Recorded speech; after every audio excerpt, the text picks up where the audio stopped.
Broadcasting live, this is the Handicappers Report. Brought to you by the Clubhouse Racebook, 711 Central Avenue, Albany, and CapitalOTBBet.com, the premier online wagering site in New York State. CapitalOTBBet.com. Sign up today.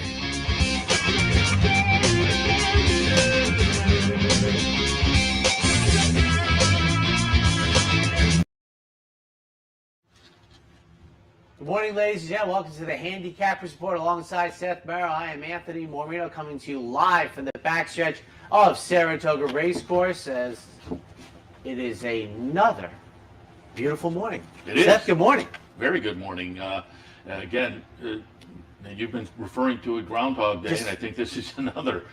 Just very similar, nice sunny. Folks can see it behind us. This morning I got a very good view of many horses as they drove in and got stuck out here on Nelson waiting. Probably 20 horses went across in front of me with a 5-minute wait, but it's always fun. That's part of life in Saratoga. Horses come first. I guess you can't argue with that, but they were headed over here to Clare Court and beyond, and yeah, gorgeous morning.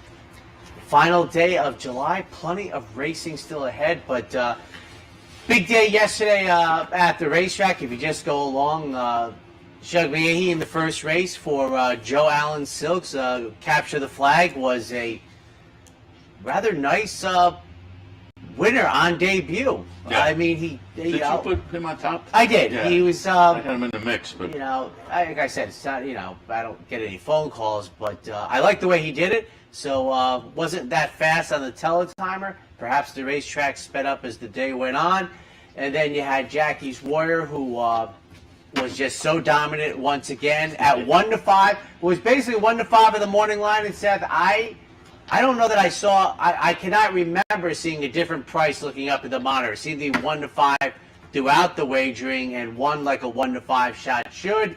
And then you had the 4-horse field in the Jim Dandy run. I think I might not have been the only one surprised how the race was run. Epicenter was the bettor's choice, and they were right. And Joel Rosario continues to roll. Yeah, the Jackie's Warrior performance about the top of the stretch, I thought, is this going to be a race? And then like 2 strides later, it's like, no, he's got this. And Steve Asmussen, very enthusiastic in the winner's circle because he referred to what you referred to yesterday. And I saw David O'Rourke in the winners or in the paddock for one race, and I commented to him, and everybody is on board with this. So I said when you mentioned it yesterday, it's hard to believe historically, but Jackie's Warrior yesterday, the first horse to win a Grade 1 in 3 consecutive Saratoga seasons. Now, other horses have won 3 Grade 1s, not in consecutive seasons. But as I thought about it, I thought, boy, this track's been around a long time. But if you go back, well, there weren't that many Grade 1s. That's right. I mean, I've told people when Alyadar won the Whitney, it wasn't a Grade 1. So and I said yesterday on the show, you begin with the fact that we've only had graded stakes for 50 years. That's the first part. And then the other part is basically you have to win the hopeful or the spinaway to get into the conversation, unless you're going to run to your 6 or 7. And in the old days being, what Grade 1 would you run as an older horse? Then you had the Whitney. I mean, the easiest route is obviously either the hopeful Travers Whitney triumvirate and in consecutive years, or then the Spinaway Alabama Personal Ensign. There's not really many routes to doing it starting in your juvenile year. Now, if you were a 3-year-old and you won the Travers and you won back-to-back Whitneys, that type of route, or with the fillies and mares. But that was the thing that I thought of because I love statistics, but I like about the 5th layer down. When they see one on the television, I immediately start may have more information.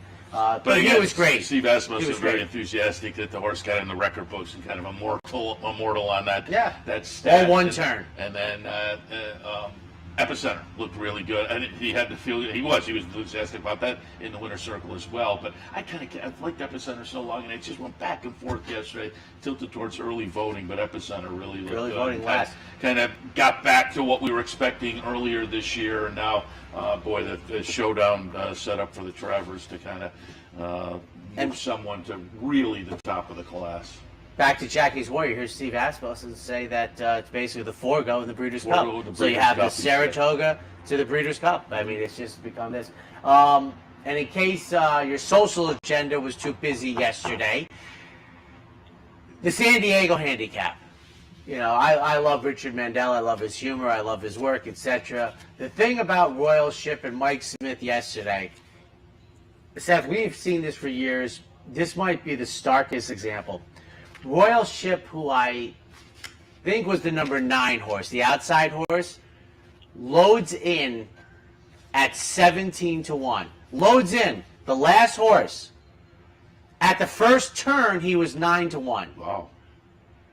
It could not have been 30 seconds. Wow. Royal Ship, if you watch it, is loaded into the gate. I'm just looking, it's 4-1 on the morning line, so the computer programs kicked in when they saw 17.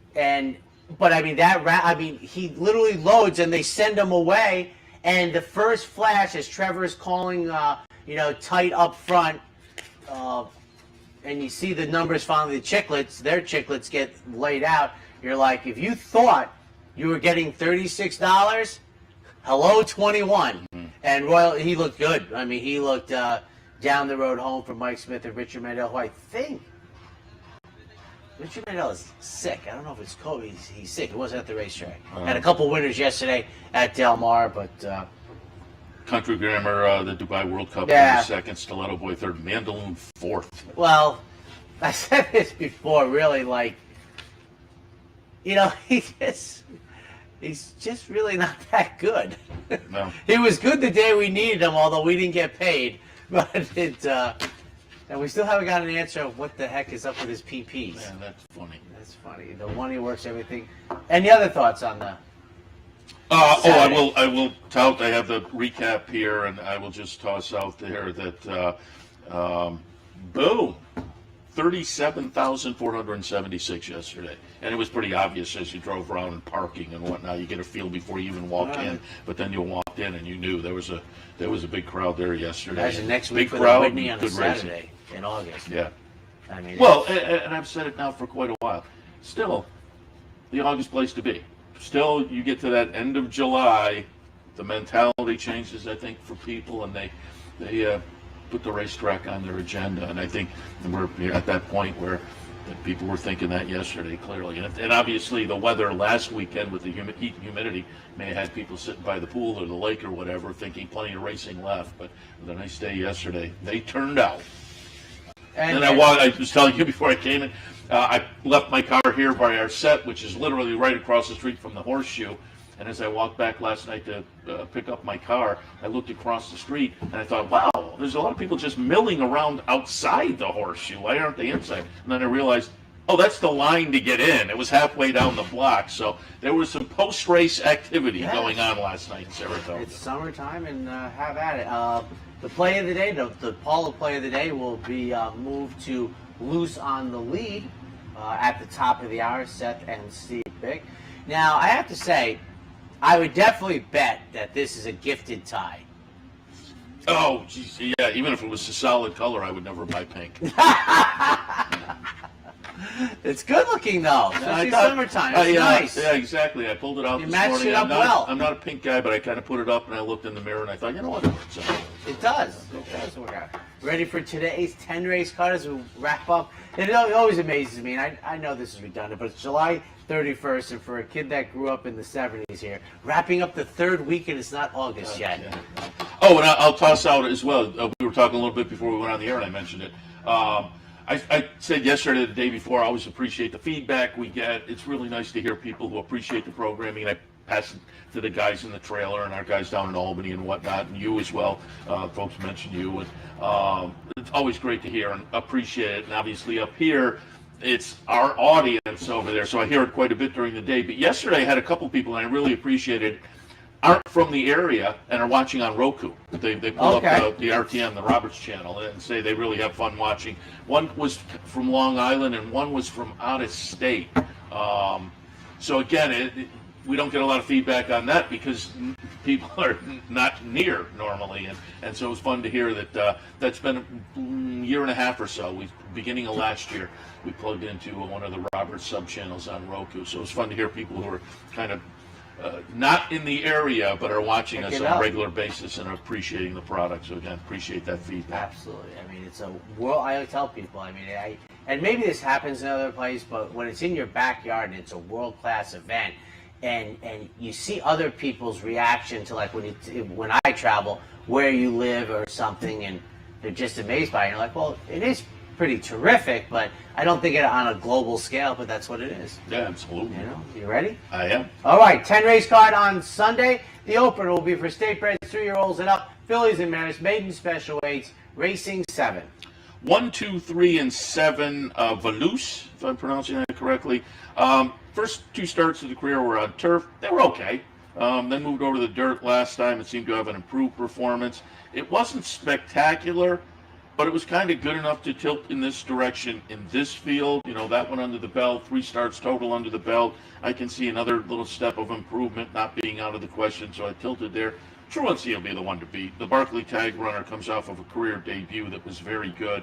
I just thought maybe Valus, again, with the experience and the potential to move forward, might move forward enough to get up there with Truancy. So tilted slightly in that direction. Truancy, the one to beat. And then Eau Claire in the third spot. The Arnold Delacour horse is very intriguing, having gone 2 turns on the turf in all 3 starts so far. The buyers are moving in the right direction, showed a lot of speed last time. Now they cut back and go to the dirt. I just thought a 6-1 morning line price, I'll toss that one in my mix, and I think it could be intriguing. In the opener, 1, 2, 3, and 7. Are you a geography guy, Seth? Not particularly. Because I think our age group was about the end of geography being taught in school. But I just looked at Eau Claire, who is not in my mix, and I noticed the dam is Sheboygan, Wisconsin. That's Wisconsin, ladies and gentlemen. Oh, quick note also, it must have been like a perfect day for the pick 5 players, because on Saturday they have the extra one. So I think the first one, these just round numbers on top. I think the first one came back about 50K. The middle one, I think, came back about 500, and I think the final one came back about 3,000. So you had, the favorites in the middle there that you could have probably gotten on a small ticket. You had the Bonanza in the beginning that probably was a reach for people, and then the finale. Yeah, I was on a podcast Thursday night giving out the pick 5 ticket, and I got to the last leg with the ticket I gave out. Needed that horse that ran second, Barley won, who just got going too late. I'll tip my cap though. The last race was David the Mad Money's race. Yeah, David Aragona. I mentioned it on when I had David on yesterday. 25-1. I said down the road. Man, on Twitter, David. It's worth paying attention. Horses to watch? Horses to watch. At Horses to Watch is his Twitter handle. And he's been very good at this meet, just picking some spots and, hey, take a look at this horse. And they don't all win, but so far he's been doing very well. And yesterday he gave the 25-1 Mad Money. Yeah. So kind of validated what we said on the show yesterday. 276 for me. Truancy gets my top pick. 7-5 for Barkley, making the second career start. Very sharp on debut. For second, number 7, Royal Currency. Charlie Baker sends out this runner. 5 seconds in 7 starts. My second place pick with Luis Saez, and then Photon for Kelly Breen, a Bayern, making the second career start. 2, 7, and 6. Second race at Saratoga this afternoon. Maiden special weight runners, $105,000 to purse on the turf at 8.5 furlongs. And yesterday we had the boys going with our dream Ryan just down the road on the outside, a big upset. 3, 10, and 8, taking the first-time starter with, and I am one of the farthest things removed from a name guy, but turf accountant. Just, it's just, I can't believe it was gettable, but Michael Dubb and others, this offspring are more than ready. Makes the career debut for Chad Brown and Irad Ortiz. I think many of us would be hopeful to receive the 5-1 morning line. For second, the first are on the outside. The 11 is the first AE. The only AE. Free Look, first time starter for Chad Offspring. of Tappet. This one goes out for Klarovich. Flavian Prat has the mount here. And for third, number 8, Ticker Tape Home for Mark Cassie. Got beat on debut in a good effort, makes the second career start. I was just thinking, Seth, boy, thank goodness we don't, the rules for coupled entries are different. Because these entries would be odds on at a low odds on, but 3, 10, 8. I have it 5, 10, 8, and 3. I debated making Milieu my Darkhorse play of the day, but I have another first-time starter from Belmont a little bit later that I tilted towards, but I wouldn't argue anybody playing around with this one. By Empire Maker, first-time starter from Belmont. He's sneaky with first-time starters. There was a sibling called Quality Harbor that won its career debut, a sibling called Shamrock Rose that won its career debut in a stakes race. I think there's some win early here. I think on the 12-1 morning line, that may be validated, and this horse will float around at a decent price. I'm going to play around, as I say. And I debated making this my dark horse play of the day, but Milieu on top. Free look, it's Chad, it's Klarovich, a win early team. Now they are stuck on the outside, and there was a sibling also called Wiz Village Caring, 0 for 6. So it was enough for me to shy away a little bit, but with that team, I have to put it in the mix. And then Mark Cassie has Ticker Tape Home. Pretty good second in debut up at Woodbine, and pretty good in a fashion that says may run well again today. And a move forward puts that horse squarely, firmly in the thick of things. I have your turf accountant down in the fourth spot in the mix as well. This is going to be a fun second race. I have it 5, 10, 8, and 4. The owner of your top pick 28 years ago had one of the best 3-year-old fillies of the decade, Lakeway, who she had trounced inside information, who was odds on in the Mother Goose.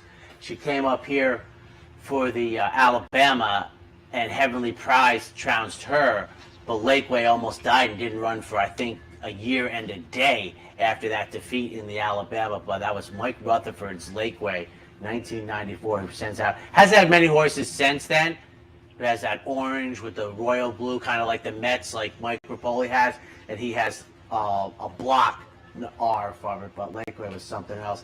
285 for me in this 7 furlong race, and Linda Rice first off the claim gets my top pick coming out of a Belmont Park race. This horse won in his second career start at. Am I off? No, I never introduced the race, but that's oh no, okay. It's me introducing the race, right? Yes. I'm sorry, that's my bad. This is 3-year-old fillies, restricted, claimers in for 50,000, racing 7/8. You'll get it. You'll get it on day 13 or 14. I know. I like this offspring of money. I have a 2, 6, 1, and 8. I will mention this. Well, I'll wait till I get to the 6. But the 2, let's be clear, comes out of a nice win last time. $50,000 claimer, claimed out of that, comes right back for Linda Rice at the 50 level. One of those why not right back situations. We'll put Let's Be Clear on top. Dawnland, as I was about to say, the number 6, I was out to dinner the other night and was told this has the horse has some local connections, so we always like to tout those. Good luck to the locals. Coming off the claim, moving into the Joe Sharp barn. He's pretty good off the claim. He's having a nice little meet as well. So we'll tilt with this one in good form off that 12-length win last time. And then tweaked in the third spot. Little turf to dirt move off of a race just what we're looking at a couple of weeks ago, a little over a couple of weeks ago. I like when they kind of turn around fairly quickly. I think that indicates a little bit of confidence. Not only do they do that, confidence moving half a step up the claiming ladder as well. Race number 3 for me, 2, 6, 1, and 8. I like Let's Be Clear in here. As you mentioned, claimed at this level, they wait the 30 days and they can run back at this level, or I think even lower if you wanted to take the financial beat, and they've waited that, and Linda Rice comes back at 50,000. I was also thinking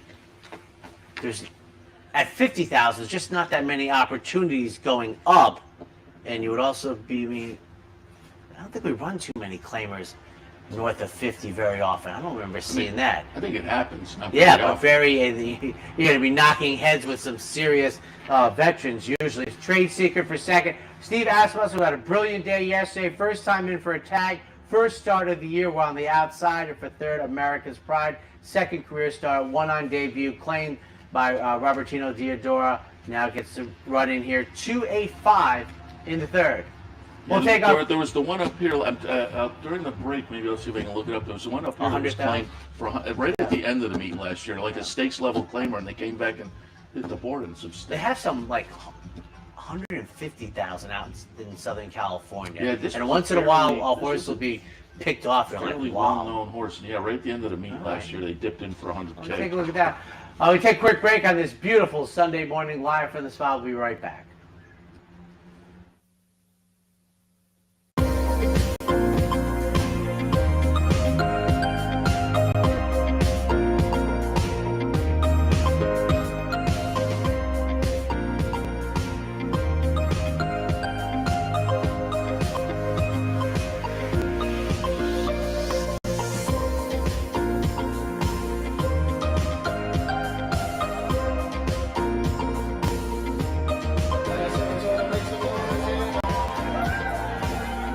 Hello everyone, I'm Scott Bartley and I'm here at the West Condominiums in Saratoga Springs. And guess what? We are down to the home stretch. Everything is 2 bedrooms and 2 baths. Come make a selection of one of the greatest condos ever to be built in Saratoga Springs. We're starting in the upper 5s and the only rooftop penthouse available now under construction. Wow, just look at this patio. We have a rooftop pool, heated garage, balconies, and a gym. Call me at 518-281-6808. A day at the track isn't complete without a night at the Horseshoe. Great food, hot music, and cold drinks. So why go downtown when all the action's just across from the track? The Horseshoe Inn at the corner of Nelson and Gridley. Capital OTB is now streaming live on Roku. The RTN Racing channel on Roku lets you watch OTB TV live through your Roku device or your Amazon Fire Stick, rather than being limited to computers and mobile devices, which means you can now watch OTB live wherever you are.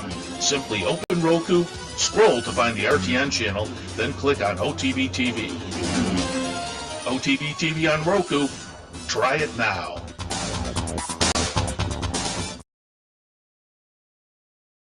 Welcome back to the Handicappers Report. As always, at this time, we toss out the Darkhorse Play of the Day, brought to you by the Darkhorse Mercantile in downtown Saratoga. The smart bet is always the Darkhorse.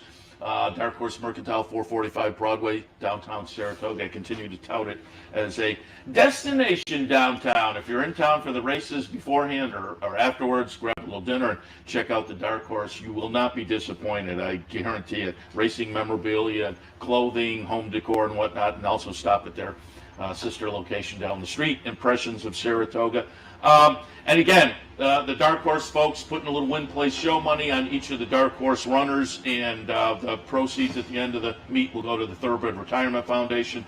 So thanks to the folks for that, and collected a little money yesterday on Determinedly. Nice run. I think it was in the hunt to be a winner maybe, but wound up second, so we collected a little place and show money there. And we've had a couple of hit the board this week, so we will try to. I want to get another one in the winner's circle at a big price, and so we'll see if we can do that today with sixth race, number 4, Misintention. I mentioned, I debated, and don't ignore the horse in the second race, Milieu, the number 5 horse in race number 2. If I can have a co-dark horse, I would make it that, but our dark horse is race number 6, number 4, Misintention. First-time starter by Bill Mott. We mentioned many, many times the very good debut numbers for Into Mischief, the sire.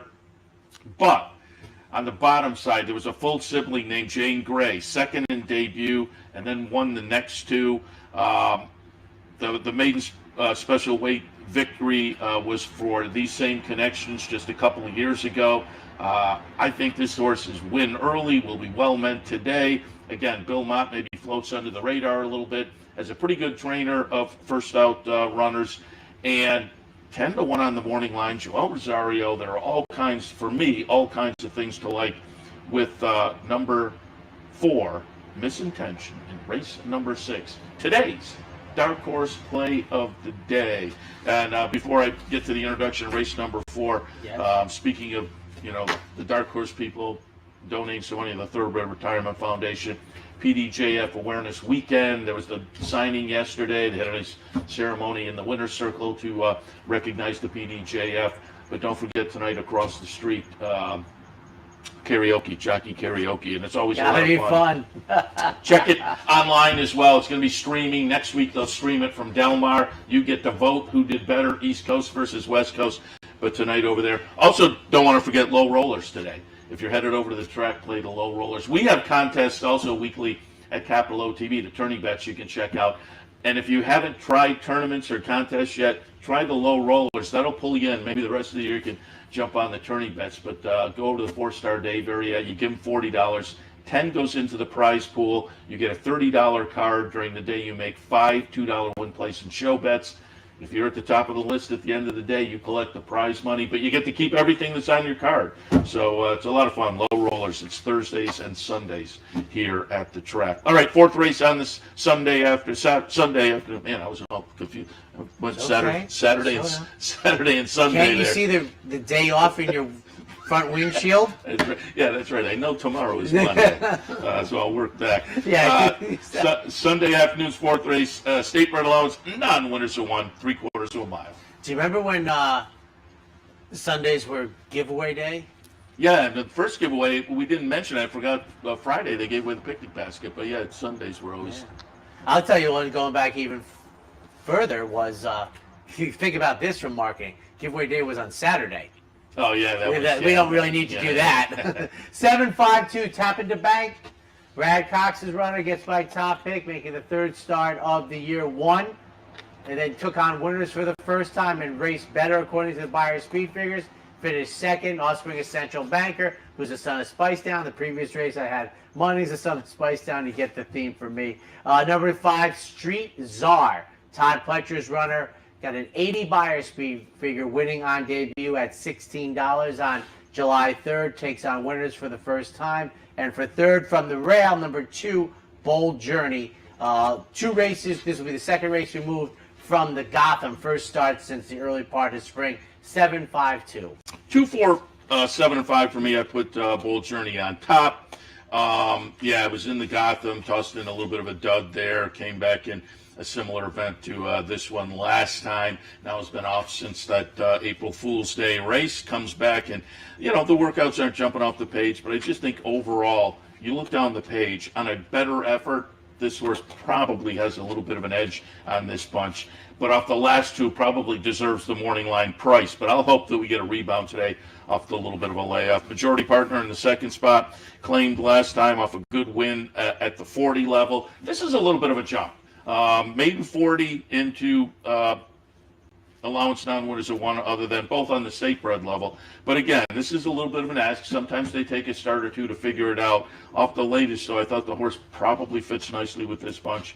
And then Tap into Bank in the third spot, proving numbers in the first 3 starts of the career and just missed when moved to this level last time. Brad Cox runner should benefit from that experience. In the fourth, 2, 4, 7, 5. On to the 5th, 3-year-olds and up. Fillies and mares, optional claimers in for 62. 9 winners to 2, other than a mile and 3/8 on the inner turf. 6, 9, 7, 4. I'll put Capital Structure on top. Chad Brown and Klarovich runner that, last couple of starts were a little bit disappointing. One of those was towards the end of this meet last year, and then the seasonal debut.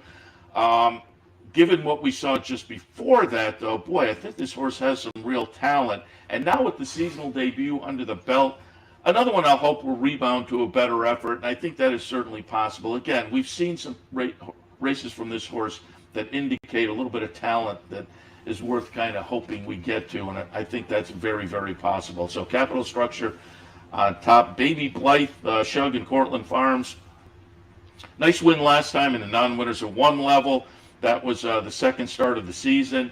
Third start back, maybe we move forward even a little further. Luis Saez was on board for the win last time, back on board again today. That's a bonus. And Castana in the third spot. Cherie DeVoe runner hasn't been seen since last year. We've talked about this a number of times so far at the meet. These are the type being lightly raced that can come back and maybe be improved. Now, I like to see it from 2 to 3 or from 3 to 4, a little more maybe than 4 to 5. This one maybe a little long in the 2 to get the kind of improvement we're hoping for. I just don't think it's totally out of the question with only 5 starts under the belt. So, and having shown some nice talent earlier, so we'll put that one in the mix as well.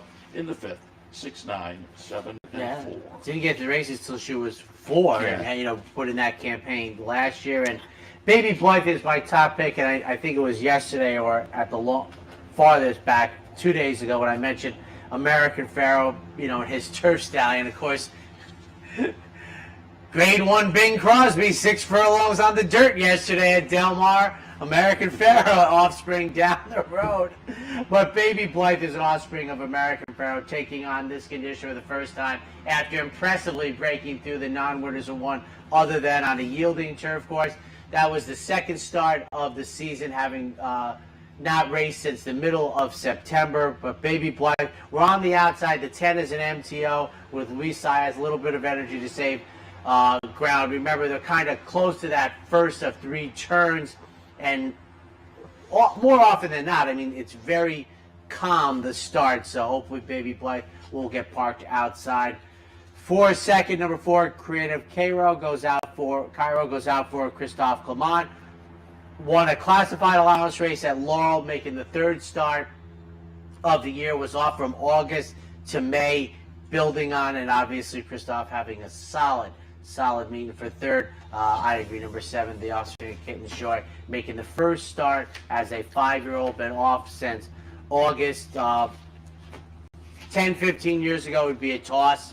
The game is almost completely different now, so it's a play off the August layoff, absolutely.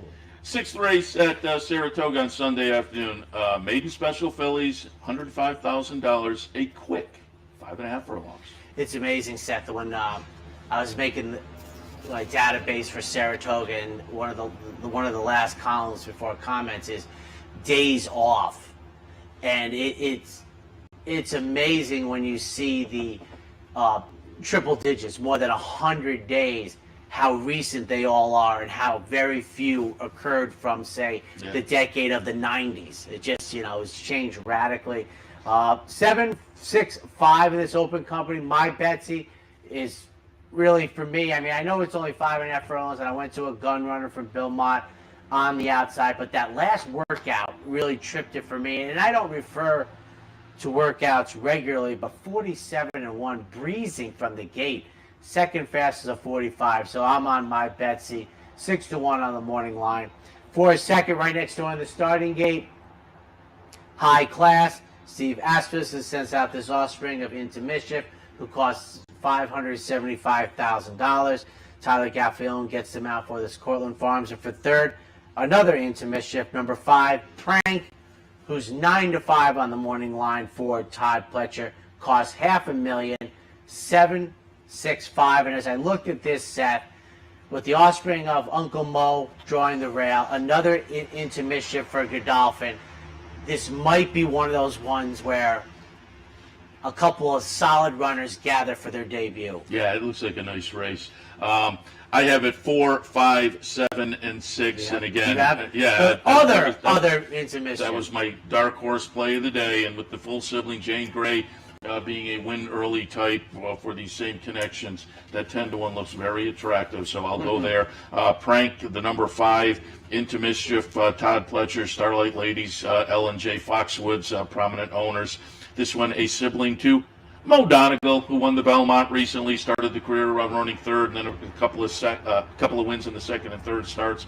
And given that breeding, Prank is breeding and connections. Prank is going to take a lot of action. My Betsy in the 3rd spot by Gun Runner, Bill Mott firster, but by Gun Runner just automatically jumps off the page at me as well. So in the 6th, I have 4, 5, 7, and 6, and I'm looking forward to this race. Right. One of the interesting things about not being a horizontal player for me, and I think it's an edge, is the idea that if word, like sometime in the middle of the day, if word gets out that one of these firsters, like such as Acoustic Avenue the other day,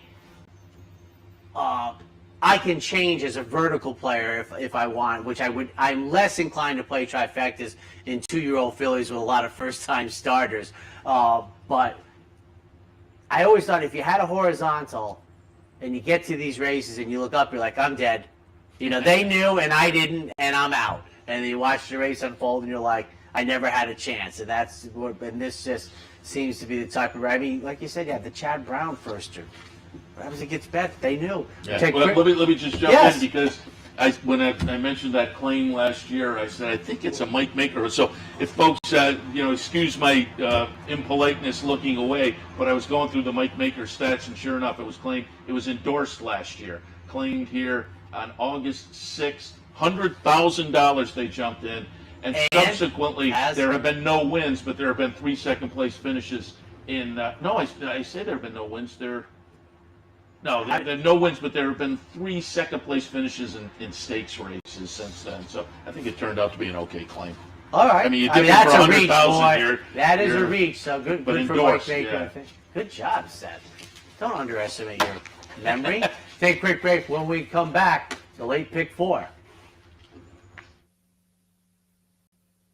It only takes one upset to make history, and now you can be part of Saratoga's long tradition at the Darkhorse Mercantile.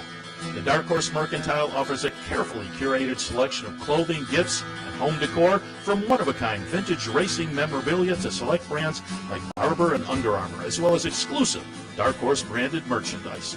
So celebrate the Darkhorse in all of us at the Darkhorse Mercantile, downtown Saratoga, where the smart bet is always the Darkhorse. Hello everyone, I'm Scott Bartley and I'm here at the West Condominiums in Saratoga Springs. And guess what? We are down to the home stretch. Everything is 2 bedrooms and 2 baths. Come make a selection of one of the greatest condos ever to be built in Saratoga Springs. We're starting in the upper 5s and the only rooftop penthouse available now under construction. Wow, just look at this patio. We have a rooftop pool, heated garage, balconies, and a gym. Call me at 518-281-6808. Capital OTB is now streaming live on Roku. The RTN Racing channel on Roku lets you watch OTB TV live through your Roku device or your Amazon Fire Stick, rather than being limited to computers and mobile devices, which means you can now watch OTB live wherever you are. Simply open Roku, scroll to find the RTN channel, then click on OTB TV. OTB TV on Roku. Try it now. Welcome back, ladies and gentlemen. The Handicappers Report coming to you live in front of Clare Court on the backstretch of Saratoga Race Course. He's Seth Merrow. I am Anthony Mormino. And I know I say this, but I love the 3-turn turf races. My favorite race are the mile on the inner turf. My second favorite race, because they start at the top of the stretch, and we don't have dirt races that start at the top of the stretch. The Alabama and the Travers start in the middle of the stretch, and the reason we run a mile and 3/16 on the Mellon turf course is because that's the top of the stretch, and we can't run a mile and a quarter, but it gives horses hopefully time to get position. But really, it's for the fans. They get to see the horses run in front of them. So it's probably my second favorite distance we run here. Optionals in for 80, non-winners for 3 other than mile and 3/16 at the top of the stands. 5, 2, 10, and 3 for me. Soldier Rising on top for Christophe. Did you talk about this horse the other day? I don't know, did we? Was he an AE or something? No, who's that? I don't think so. Okay. But it was because something. We fell in the same house horse, and I was thinking, I think this has piqued my interest with this horse. I'll have to look it up. Nice win, 2-back. Tried Stakes Company last time and ran a good close-up second to the venerable channel maker. I think off the recent form, this horse is kind of logical in here. At least is a really, really solid player in what admittedly is kind of a competitive race, but I'll tilt in that direction. Chad and Klarovich have Value Engineering, 5-1 on the morning line for this very potent team on a comeback effort. That's going to be the question mark. Does come back now with the first-time gelding symbol. What the horse has done so far in the career has been very, very good. 5 exacta finishes in 12 starts, 11 in the money. So Value Engineering. The question mark obviously is the layoff, but from this team, I'm not particularly concerned. And Chad Brown and Peter Brandt have Flop Shot. Comes out of a win on the Aqueduct turf last time and did it in a fashion that says should be a player in here. But again, I think this is a competitive race. I could probably point to 2 or 3 others and have pretty similar confidence. But for me, in the 7th, 5, 2, 10, and 3. I agree, and we ended up in the same neighborhood, really. It's just 2 handicappers that fell on the same horses, but I completely concur that this is a terrifically wide open races. And I think, Seth, there was a time when the 3X races were hard to fill or hard to be competitive. That is not the case in the 7th on this Sunday. And I like Soldier Rising, who has been a very consistent runner for Christophe Clement. Won 2 races back. The 2X ran in that. Was it the Grand Coutier? They had to bring it back. I think the entries failed or something. They bring it back. Sounds familiar, yeah. And I think I saw a race, the Shine Again didn't fill? There was us not a here? stake on Wednesday. Yeah, I think the Shine Again was supposed to go. They didn't get the entries, but this is a solid 3X. Soldier Rising, we landed on the same horse, wide open race. Flop Shot I have in second. Seth has down third start of the year, but the first start since April 14th down at Aqueduct, getting the victory for Manny Franco back aboard. And for third, the Hedge Horse, number 2, Value Engineering. You put it best, Seth. The time off, certainly with this outfit, doesn't matter at all, that outfit being Chad Brown. But 5-10-2, don't let the chicklets fool you, folks. This is a terrifically wide open race. Absolutely. 8th race on Sunday, stakes action in the Grade 2 Bowling Green, $250,000, a marathonish mile and 3/8 on the turf. This is 2 times in a row with Jackie's Warrior yesterday. For a brief moment, ever so brief, I thought we were going to get the one punch exacta in there. Like I thought. Congratulations! I don't mean to interrupt you, but I had Marshall Graham on yesterday, and their horse ran second. I saw them head to the winner's circle. I said, second in the Grade 1, and when you complete the story, they were beyond Jackie's Warrior, and they were clearly very, very happy with the result. Yeah. And I know it doesn't matter, but for other spots, he was huge on the run out. I know that's one of the least important things, but he was good versus the monster. Yeah. Bowling Green, I love it when it moved up here. I've talked about the 3 turns. Okay, my top pick is different, but we're kind of, I'm 4-2-3, as you can see. And I looked at this race for a long time, which I do think this race warrants it. I know it's only a 6-horse field. I've been on Rock Emperor before, including the Turf Classic, when it finally paid off. He's untrustworthy to me. As much as I like him, and I picked him multiple times, Arklow, who you have and I have in second. I mean, it's a terrific 6-horse field. But Cross Border is my top pick, the New York bred for Mike Maker. And Seth, honestly, maybe the shakeout for me was the fact. And I expected a little bit better price than 4-1 against Arklow and Highland Chief. But New York bred in here, but Mike Maker's just been on such a roll on the turf racing. This is obviously a completely different scenario. But I thought Cross Border, when I looked at Arklow off the layoff at 8 years of age, and Highland Chief, who I'm going to think for a while, Seth, if you didn't get him in the Man of War, he's going to get bet so much stronger for a couple more races, and that was a true upset. Went to the front of the race and got everybody home. So I wanted somebody other than those two, and Cross Border is it. Arklow, it's on the brink of $3 million. He's been around for a long time. You see the horses that he's run against. It's just, makes the first start since the Turf Classic, which was Rock Emperor's big moment in the sun. And for third, Highland Chief, who was the upset winner of the Man of War earlier in the spring. 4-2-3 in the Bowling Green. Yeah, and I went back to the Man of War. I thought that was a really nice performance over Gufo, and hope we get back to that. As you say, maybe pace-wise, it's not going to play out that way, but I'll look for and we're looking at 51 and 117, et cetera, but I'll hope it works out in his favor and we can get back to some type of a performance like that. So I tilted in his direction. Arklow, you said it. I mean, $2.9 million, the 8-year-old, that on a best performance type of an afternoon will be right in the thick of things. The third spot, I went to Limpitor, Chad Brown's runner for Madicat and Company. Third start off a little bit of a layoff earlier this year. The race back in May, the Fort Marcy, was very good. Last time, maybe not so much, but was behind Trebuven and at Hamo. And it was the same race as Highland Chief. Highland Chief was fourth. The one horse ran seventh in there, but at Hamo went out to win the United Nations, so that flatters maybe some of these runners. Again, 6-horse field where I could probably make a case for just about everyone, but I went 3, 2, 1, and 6. Ninth race on the card, 3-year-olds in the Amsterdam, going 6.5.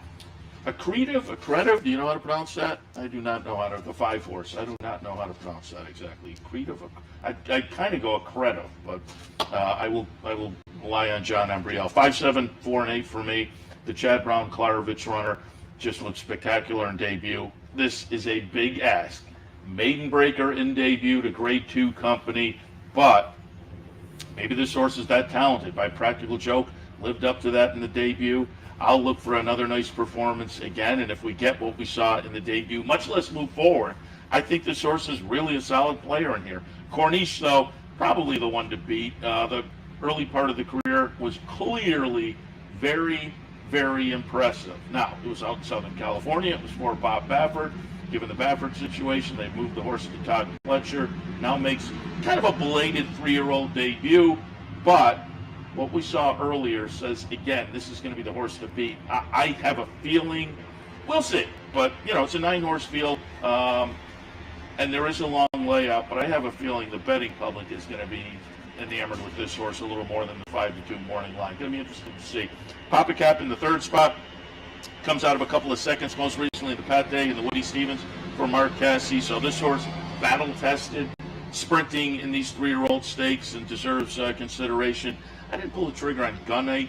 That one scares me, obviously, with the nice record at Saratoga, including the hopeful win last year for Steve Asmussen. It's a fun field again, but I'll go with the second-time starter. We'll see. Maybe I'll get a little bit of value, though. 5, 7, 4, and 8. You know, I think he's not my top pick, but I think the conversation of the race begins with Corniche, because he's probably going to be the betting favorite in the race. You're coming off the November 5th Breeders' Cup win. I said it on that day, I thought they made it so easy for Mike Smith to get over from the outside, and he sort of just dominated the race from then, and he's getting back to one turn for the first time, and he nearly hit a Beyer triple-digit figure on debut. Todd Pletcher's almost 30% for first-time starters, but I just, you know, he could win by 2 or 3 lengths or something in here, but for me, I think I feel as though I'm supposed to look elsewhere with those types of horses and just let them beat me at $5.60 or whatever he pays. Pinehurst breaks from the rail, and I'm expecting very good things for this runner out of the John Terranova barn. Gets back to the United States, hasn't run since late March, has been working out for this spot. Flavian Prat gets him out. He was aboard the Victory when they ran in Saudi Arabia. I just, when I looked around, I felt the same with you with Gunite, that I wanted to go a different direction, and I just didn't want Corniche in this spot. Although, listen, you know, Life is Good ran great last year to Jackie's Wire. But Pinehurst, to me, I fancy, and at 6-1 on the morning line. I was looking around, Seth, and I'm not good at setting a morning line, but I looked at this field. I think there's a chance I'll be looking at a $14 horse in here. I like Pinehurst very much at that price. My prankster, Todd Pletcher's runner, coming off a second-place finish, going 7/8. Think that will set up well for this offspring of Into Mischief. And then Corniche, I couldn't throw completely out, but he is my 3rd-place runner, 187 in the Amsterdam. All right. Now, my question would be, a quick question with Corniche is, could you see him turning back quickly for the Alan Jerkins? You know, the long layup? Because typically this is the prep for the Alan Jerkins Grade 1 on the undercard of the Travers. And I know that's 27 days away, so it's not, but he's been off so long, and then you come back. We'll see. Take a quick break. When we come back, Sunday's finale.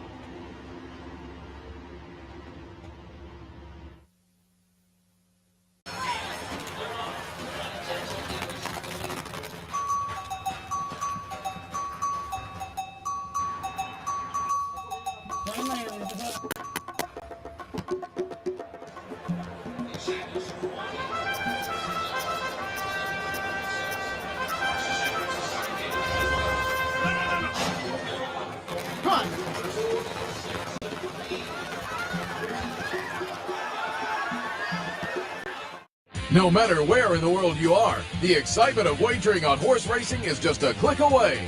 You'll You'll get live streaming, past performances, race replays, our virtual tote board, analysis and selections from professional handicappers, a simple, safe, and secure wagering platform, and best of all, you get track prices. CapitalOTBBet.com. Bet any place, anytime at CapitalOTBBet.com. And be sure to download our new mobile app from the iTunes Store or Google Play.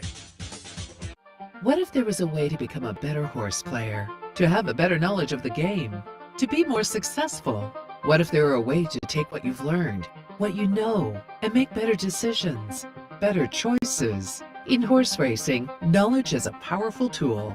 Race results and replays, past performances and live streaming, wagering from all your digital devices. Capital OTB. Become a better horse player. Welcome back to the Handicappers Report on Sunday morning. Seth, Merrow, and Anthony Mormino live from our Clare Court location. Happy to be here as always. And again, want to thank the folks at NYRA for their great hospitality. I wonder if there's ever been a horse named Clare Court. I think that'd be an outstanding job. Yeah, that's a great question. I would think that's possible. Yeah. Speaking of NYRA, do want to alert you at the top of the hour. Steve Vick back in town after making the sojourn to Colonial and Monmouth last weekend. So we missed him last week, but he's back. We have David Harrison, the National Handicapping Championship winner, coming on with us and scheduled to join us. Also, David O'Rourke, President and CEO Mr. Harrison, of NYRA. a local person. So that brought all that. We like that. Bring the money tremendous. home. Bring the money home.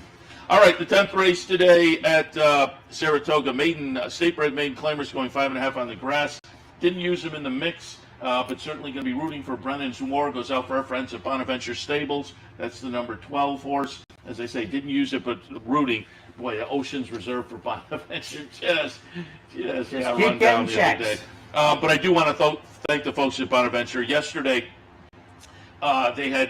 this is their weekend where they had a little party down at the Parting Glass on Friday for some of the partners that have come to town, and then they had the upstairs at the new paddock bar yesterday.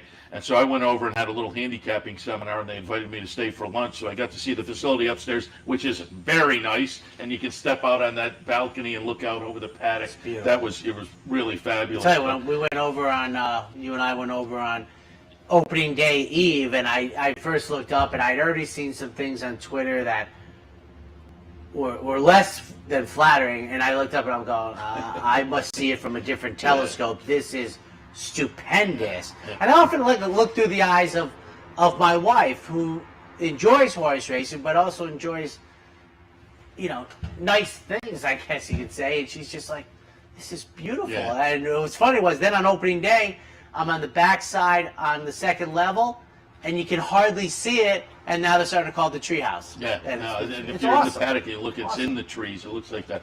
But the interior of the second floor, very nice. And again, thanks to the folks at Bonaventure for the invitation, Dan Collins and company. I have it 9, 7, 6, and 5. Chapel Road on top. Since moving to the turf, a couple of nice tries. Not spectacular, but I think a couple of nice tries that match up pretty well with this bunch. So I'll put Chapel Road on top. Sharp Sensation.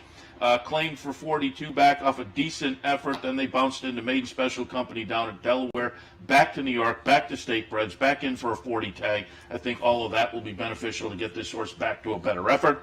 And then Majestic Johnson in the third spot. Decent little debut for Linda Rice last time, and I think off of that debut, this one is set up to run very well in this bunch today in the 10th at Saratoga. 9, 7, 6, and 5.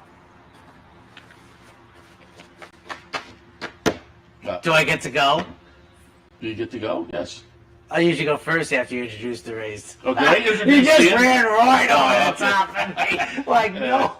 It was so angry. So now you used to hustle Steve Bick for free lunches. Now you're hustling our sponsors for free lunches, which isn't true. Mr. Collins was so nice. He basically was going to kidnap Seth to stay for lunch after he did his thing. But and he was so excited. But 5, 7, 9 for me. A touch on Martinez in here for Mike Michelli. Joel Rosario, who, by the way, had multiple wins yesterday, but will not be helping his ROI yesterday.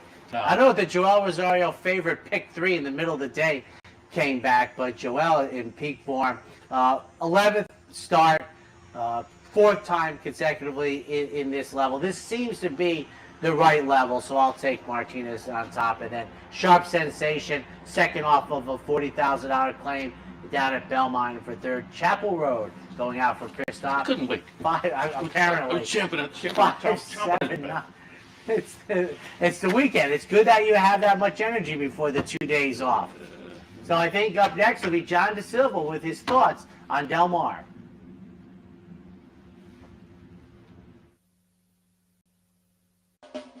You're watching OTB TV, a service of Capital Off Track Betting.